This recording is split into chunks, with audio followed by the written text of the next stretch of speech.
la recherche, la formation et la vulgarisation du savoir. L'académie, bien sûr, il y a l'université Cheikh Anta Diop, il y a l'agence universitaire de la francophonie et il y a l'IRD qui est une institution de recherche très connue et très présente au Sénégal. On a décidé de discuter, de réfléchir sur cette thématique qui est une thématique extrêmement importante pour l'offre de santé qui est faite à nos populations. Une offre de santé qui aspire à intégrer la facette traditionnelle avec la facette moderne. Donc les chercheurs qu'on a réunis ici vont discuter de ces aspects, faire un peu le point des connaissances, discuter du potentiel, des limites de ce pan de la santé africaine et puis surtout réfléchir sur les opportunités de développement de produits qui peuvent être partie prenante de la médecine intégrée au niveau de nos pays. Voilà. La vice-rectrice de l'Université de Dakar, en charge de la pédagogie, de la recherche et de la coopération. Alors vous discutez sur les questions de la médecine traditionnelle et de la médecine moderne. Alors qu'est-ce que aujourd'hui l'université Cheikh Anta Diop peut proposer en termes de médecine traditionnelle ou bien de modernisation de la médecine traditionnelle quand on sait qu'au Sénégal la médecine traditionnelle est bien vulgarisée ou bien connue par les populations? Mais vous l'avez bien rappelé, pas seulement au Sénégal, en Afrique et dans le monde entier, les statistiques montrent que plus de 80% des populations utilisent la médecine traditionnelle, en tout cas les plantes médicinales. Ce qui relève d'enjeux à la fois scientifiques, médicaux, parce qu'il faut à la fois travailler, il faut faire des recherches pour approfondir les connaissances et les savoirs traditionnels, mais il faut aussi travailler à valoriser les produits de la médecine traditionnelle pour prendre en charge la santé des populations. Donc ce sont des enjeux scientifiques, ce sont des enjeux médicaux, ce sont aussi des enjeux de valorisation et de vulgarisation de nos pratiques. L'Université Anta Diop Dakar est une pionnière dans ce domaine. Depuis la naissance de la faculté de médecine, de pharmacie et de d'odontostomatologie, il y a des formations qui ont été mises en place qui permettent à la fois d'enseigner la médecine traditionnelle, la valorisation des plantes médicinales et de renforcer les capacités des personnels qui sont en charge de ces questions au niveau national et international. Voilà. Donc en plus de cela, aujourd'hui, l'UCAD participe, comme l'a rappelé le président de l'Académie nationale des sciences et techniques, dans ce réseau qui est en train de se mettre en place. Ce réseau qui est en construction, des dynamiques en cours sous l'impulsion de l'Université de la francophonie économique et de l'Institut de recherche pour le développement, du réseau de l'Académie nationale des sciences et techniques de l'Afrique. Ce réseau doit permettre de promouvoir les médecines traditionnelles en Afrique et dans le monde.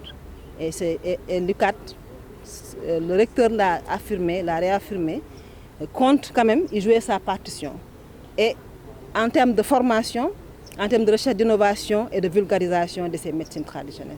Dans votre déclaration, vous avez fait état des difficultés d'encadrement de la médecine traditionnelle dans beaucoup de pays africains. Oui. Qu'est-ce que vous proposez pour améliorer un peu? Oui, c'est la question épineuse dont je parlais, la question la plus délicate et qui a été évoquée à plusieurs reprises et qui fera l'objet certainement de débats importants lors de ces assises. Ce sont les aspects éthiques, déontologiques, réglementaires, juridiques pour encadrer la médecine traditionnelle. Les positions, c'est qu'il ne faut pas moderniser la médecine traditionnelle. Certains parlent de modernisation, mais est-ce qu'il s'agit de modernisation? Il s'agit, je pense, d'adaptation, plus que de modernisation. Parce que si on parle de modernisation, ça, on rentre dans un autre domaine, dans d'autres dimensions qui peuvent peut-être rendre plus complexe ce que nous voulons faire dans la valorisation des médecines traditionnelles. Donc c'est ça les questions de fond. Je pense que ces assises vont permettre justement de débattre et sur lesquelles il faut revenir. Et des solutions seront certainement proposées, des recommandations dans les actes de ces assises. Voilà. Gilles Pécassou, je suis le directeur général délégué de l'IRD, Institut de recherche pour le développement durable.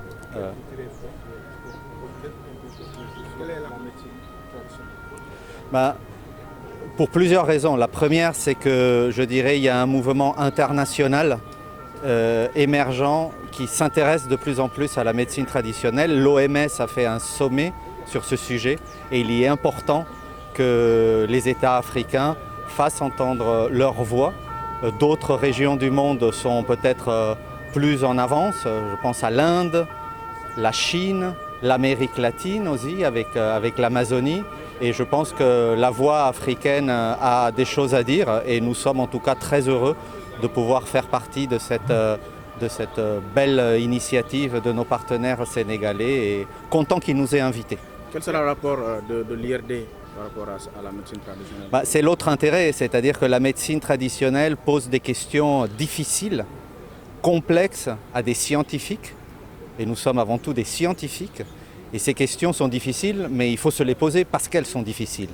D'un point de vue de la valorisation, d'un point de vue des données, comment faire en sorte que ces médecines traditionnelles soient sûres, soient économiquement viables, contribuent aux objectifs du développement durable qui sont un agenda commun pour la France et pour le Sénégal et pour tous les pays de la communauté internationale. Et ces questions, c'est à la science d'y répondre. Et c'est avant tout un colloque scientifique et nos scientifiques sont heureux de pouvoir accompagner nos partenaires d'Afrique mais également de Nouvelle-Calédonie à voir comment on peut avancer dans le domaine d'un plus grand dialogue entre les médecines traditionnelles et les médecines, je dirais, on va dire modernes, en tout cas la médecine hippocratique, je ne sais pas si on dit ça, conventionnelle. Comment comprenez-vous la réticence de certains instituts de recherche en matière de médecine traditionnelle? Je pense qu'ils y viendront. Je pense qu'il y a un dialogue à l'intérieur de chaque institution parce qu'il y a des sciences humaines, il y a la médecine. Donc tout ça, c'est quelque chose d'important.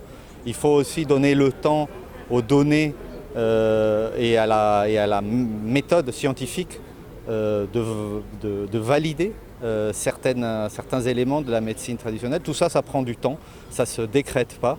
Et en tout cas, nous, l'IRD, on sent qu'on est peut-être plus armés à le faire du fait de notre, je dirais, le caractère très varié de nos scientifiques, nos disciplines scientifiques et le fait qu'on est présent un peu partout dans le monde. Et donc, on peut apporter aussi, faire converger ces connaissances, parfois des connaissances immatérielles, que ce soit en Asie, dans le Pacifique, en Amérique latine, mais également en Afrique. Ouidat Teba, je suis la directrice régionale de l'Agence universitaire de la francophonie en Afrique de l'Ouest. Pourquoi l'organisation de ces premières assises sur la médecine traditionnelle? Ces assises sur les médecines traditionnelles étaient nécessaires en Afrique. La plupart de la population africaine fait usage de ces médecines traditionnelles. Et avant de faire le procès des médecines traditionnelles, voyons avec de grands chercheurs, les grandes académies partout en Afrique, ce qu'il en est. Et d'autant que les chercheurs africains se sont emparés du sujet et qu'ils travaillent, qu'ils étudient ces savoirs ancestraux, multiséculaires qui sont les leurs. Quelque chose se passe en Afrique qui doit être entendu pour le monde sur ces médecines traditionnelles. Pouvons-nous avoir un peu une idée sur les profils des chercheurs présents à cette... Il y a une multitude de profils.